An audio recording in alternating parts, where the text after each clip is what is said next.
12 और 18 के अभाज्य गुणनखंड करने हैं, वो भी गुणा के रूप में। 12 के अभाज्य गुणनखंड क्या होते हैं? 2 दूनी 4, 4 तिया 12।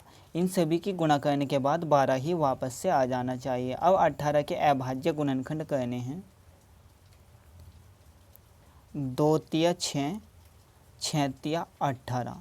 ठीक है, तो ये हो गए 18 के अभाज्य गुणनखंड। ये हमारे पास अभाज्य संख्याएं होती हैं और जब हम इनको गुणा के रूप में लिख देते हैं तो ये हो जाते हैं अभाज्य गुणनखंड। अब देखिए, हम इन संख्याओं को घात के रूप में भी लिख सकते हैं। जैसे 2 बार गुणा में लिखा हुआ है तो इसका मतलब है कि 2 की घात 2 है। अगर यहाँ पर 2 3 बार गुणा में आया हुआ होता तो यहाँ पर घात हो जाती 3। ठीक है, तो यहाँ पर 3 एक बार आया हुआ है तो 3 की घात हो जाएगी 1। इसी तरीके से इसको भी लिख सकते हैं। 2 एक बार आया हुआ है तो 2 की घात 1 हो गई, गुणा 3 2 बार आया हुआ है तो 3 की घात 2 हो गई। अब HCF को निकाल लेंगे।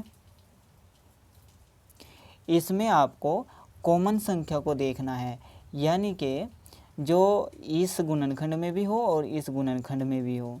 तो यहाँ पर उसके लिए हमें क्या करना है, जो भी इनमें से, यानी कि यहाँ पर 2 और 2 सेम दिख रहा होगा आपको, यहाँ पर सबसे छोटी घात वाली संख्या को लेना है। तो यहाँ पर 2 की घात 1 सबसे छोटी घात है तो इसको लिख लेंगे 2 की घात 1, गुणा में उसके बाद 3 दिख रहा है तो यहाँ पर भी सबसे छोटे वाली घात को ही हमें लेना है, 3 की घात 1। अब इनकी आपस में गुणा कर देंगे तो यहाँ से आएगा 2 गुणा 3 बराबर हो जाएगा 6। अब अगर हम एलसीएम को निकालें तो क्या आएगा? एलसीएम में हमें क्या करना है, यहाँ पर जो भी संख्याएं सेम दिख रही है उसकी बड़ी घात को लेना है। तो यहाँ पर 2 सेम संख्या दिख रही है दोनों अभाज्य गुणनखंडों में, तो यहाँ पर बड़ी घात कौन सी हो गई? 2। तो यहाँ पर ले लेंगे 2 की घात 2 को, गुणा में यहाँ पर 3 भी दिख रहा है सेम है तो यहाँ पर भी हम बड़ी वाली घात को लेंगे, तो यहाँ पर 3 की घात 2 हो जाएगा। इसको हम खोल करके लिख देंगे, यानी कि 2 गुणा 2 तो हमारा हो जाएगा 4, गुणा ये 3 को भी 2 बार गुणा में लिखेंगे तो ये हो जाएगा 3 गुणा 3 यानी कि 9। इन दोनों की आपस में गुणा कर देंगे तो हमारा आ जाएगा 36। अब एक और एग्जाम्पल को देख लेते हैं जिससे आपका डाउट भी क्लियर हो जाए। 18 के अभाज्य गुणनखंड करने हैं जो कि गुणा के रूप में होने चाहिए। 2 से भाग करेंगे क्योंकि सबसे छोटी अभाज्य संख्या होती है 2, तो 2 से प्रारंभ करेंगे। वैसे तो 1 भी होती है लेकिन 1 से यहाँ पर गुणा करने पर कोई भी फर्क नहीं पड़ेगा, इसलिए हम 2 से शुरू करेंगे। तो 2 से जो है 18 पूरा पूरा भाग हो जाएगा 2, गुणा में आपको ये भी ध्यान रखना है कि जो भी हम संख्या यहाँ पर लेंगे उन सभी की गुणा करने के बाद 18 ही आ जाना चाहिए। 2 तिया 6 और 3 की और गुणा करेंगे तो आ जाएगा 18। 2 तिया 6, 6 तिया 18 हो जाएगा। अब हम 36 के गुणनखंड कर लेंगे। 36 के गुणनखंड करने हैं तो हो जाएगा 2 दूनी 4, 4 तिया 12, 12 तिया 36। अब इनको भी हम घात के रूप में लिख सकते हैं। 2 एक बार लिखा हुआ है तो 2 की घात 1 हो जाएगा, गुणा 3 2 बार लिखा हुआ है तो 3 की घात 2 हो जाएगा। इसको भी इसी तरीके से लिख सकते हैं। 2 2 बार लिखा हुआ है तो 2 की घात 2 हो जाएगा, गुणा यहाँ पर 3 भी 2 बार लिखा हुआ है तो 3 की भी घात हो जाएगी 2।